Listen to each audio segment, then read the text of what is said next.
Rumah Kreatif bersyukur sekali kita masih diberi nikmat, diberi sehat ya, karena masih dengar-dengar ada teman kita yang tidak enak badan atau sedang menunggu sanak famili yang sedang tidak sehat gitu ya, tidak fit. Kita doakan mudah-mudahan semuanya akan baik-baik saja dan semua kembali dalam keadaan sehat walafiat.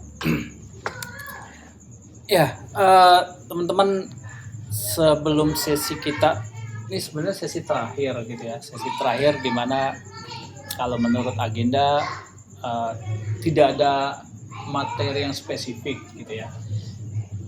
Tapi seperti biasa saya nyari-nyari topik film gitu yang apa ya, yang aku versi baru gitu ya. Dua film ini menarik sekali kalau kita lihat gitu ya. Yang satu Chef. Jadi film Chef ini dia seorang apa ya, chef bahasa Indonesia apa? Koki ya, juru masak gitu ya. Yang dia dikeluarkan dari suatu restoran, mental dia jatuh gitu ya, mental dia baper gitu ya, ambruk gitu ya. Tapi justru dari film ini dia mentransformasikan mentalnya sehingga dia sampai berani mewujudkan mobil restoran keliling gitu, karena memang dia passionnya itu memang sebagai koki, chef gitu. Sehingga diajak teman-temannya untuk berkolaborasi, dia bikin apa sih kita bilang food truck gitu ya. Gitu. Dia bikin food truck. Nah, dengan perubahan mental dia, perubahan mindset dia, dan dia bertransformasi walaupun profesinya sama-sama chef, tapi sebenarnya yang diceritakan di sini adalah transformasi perjalanan mentalnya dia dari keambrukannya, bangkrutnya, hingga dia bisa bangkit kembali, lahir kembali sebagai chef yang baru gitu. Jangan jauh-jauh Ya. Nah, kalau yang kedua The Yes Man, ini yang main Jim Carrey. Kita tahu Jim Carrey ini pemain peran yang ini ya. Jim Carrey ini juga dia seorang karyawan. Dia selama hidupnya dia selalu punya masalah dari pribadinya yang sampai di puncaknya itu dia cerai dengan istrinya karena masalah pribadinya dia. Di kantor dia punya masalah, di mana-mana dia punya masalah karena dengan kepribadiannya dia, dengan mindsetnya dia, dengan mentalnya dia. Sampai suatu ketika setelah perceraian dengan istrinya, dia ketemu seorang psikolog. Di challenge sama psikolognya, ya, kalau kamu mau berubah, kamu hanya bilang yes. Makanya disebut dia yes man. Yesnya tapi yes iya aja, tapi terhadap apa? Nggak semua harus dia kan. Tidak di semua diiyakan. Pokoknya ya. Sini saya kapok ini. Tipikal Ada tidak mau. tipikal orang Indonesia emang iya, apa-apa diiyakan. Siap. Tapi di sini hanya dikasih dua iyanya, itu hanya kepada satu opportunity. Oke. Apa sih opportunity itu? Kesempatan ya? Peluang. Peluang. Sama satu lagi ya intinya sesuatu yang baik buat dia. Iya. Gitu. Selain itu terserah, tapi kepada dua hal ini, kalau kamu bisa melihat itu peluang bagus dan ini adalah kesempatan bagus, kamu yes. Udah tuh dikasih tuh resepnya itu doang kata psikolognya. Nah, mulai besok dia mencari peluang dong, setiap ketemu orang ngomong, ini peluang gua bukan nih. Ya. Dia ketemu teman kantornya, dia ngobrol, terus dia diajak ngopi yang tadinya nggak pernah mau, terus dia bilang, wah ini peluang nih untuk memperbaiki relasi ya kan. Oke, yes katanya. Jadi mulai saat itu besoknya dia sudah mulai berubah relasi dia dengan teman-temannya. Sampai suatu ketika dia ketemu lagi mantan istrinya. Ketika mantan istrinya minta mau balik, dia say no. Saya tuh balik lagi ke pola lama, dia mental dia ambruk lagi, dia kembali lagi konsultasi sama psikolognya. Ditanya, kamu pernah ada say no nggak gitu, ngomong no nggak terhadap satu peluang yang bagus? Katanya terakhir kali itu tadi mantan istri saya minta balik gitu. Tapi dia nggak mau say no. dengan mimiknya yang gitu ya, lucu ya gitu. Jadi di sini film ini gambarin tentang kesadaran dia melihat peluang sama opportunity, kesempatan gitu ya. Jadi setiap kali ada peluang, kesempatan, yes, maju gitu. Jadi dia mulai sadar daripada sebelumnya dia selalu merespon otomatisnya dia gitu. Nah, jadi dia berubah tuh. Jadi yang tadinya dia selalu merespon dengan respon otomatis, tapi setiap kali dia ada tawaran, dia jeda dulu, dia pause dulu. Nah, ini dianalisis sedikit gitu ya. Ini tawaran atau apa? Baru dia bisa bilang yes. Gitu. Ya.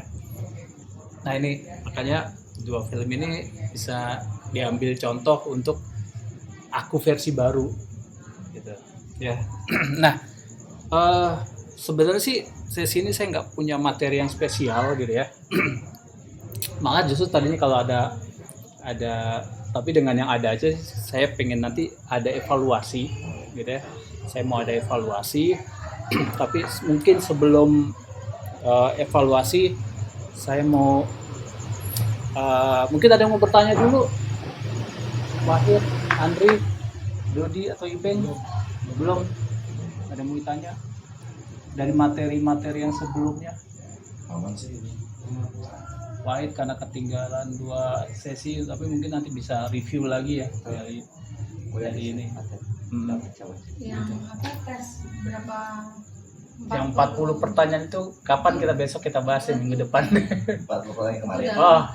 Oh yang uang kan? Oh. Iya. Minggu depan ya kita bahas di luar ini gitu ya. Kita Boleh. bahas santai Iya, aja. sengaja lah.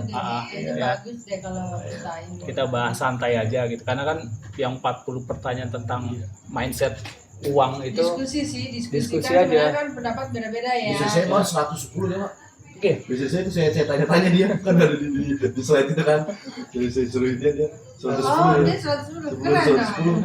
110. Dan saya pengen jebak dia malah. 300 Niatnya udah Dia malah ini yang seperti Iya benar.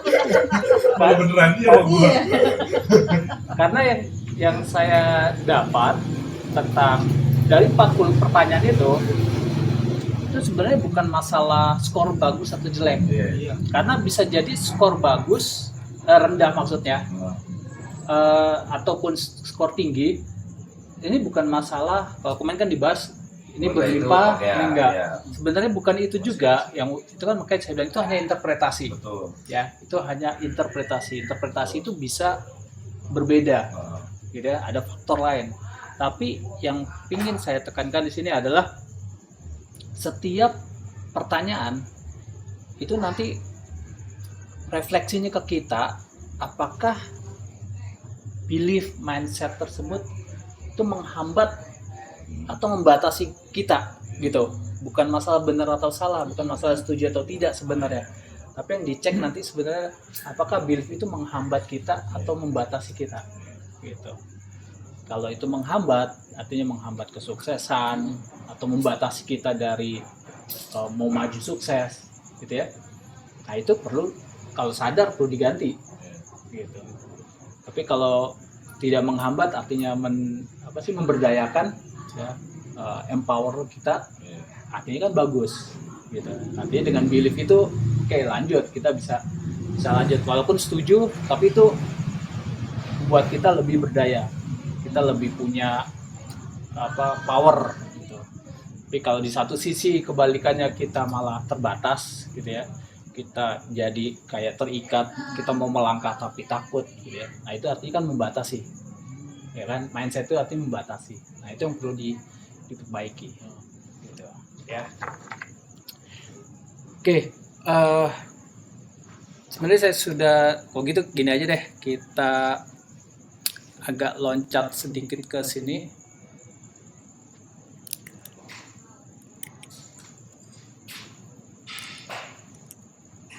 kok sih mana sih?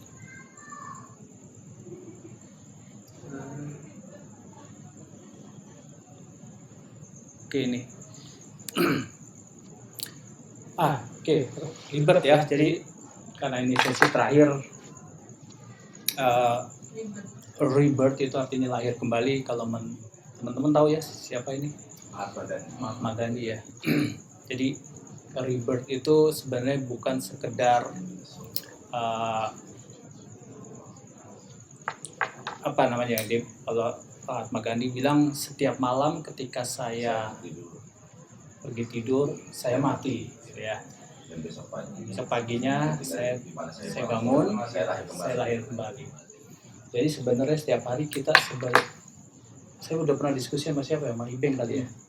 Jadi memang setiap hari ini kita selalu terhubung dengan hidup dan mati, gitu ya. Malam kita tidur katanya kita sebenarnya mati, tapi bukan mati secara jasad gitu ya. Kita hanya dimatikan sesaat, jadi besok pagi kita lahir kembali gitu ya.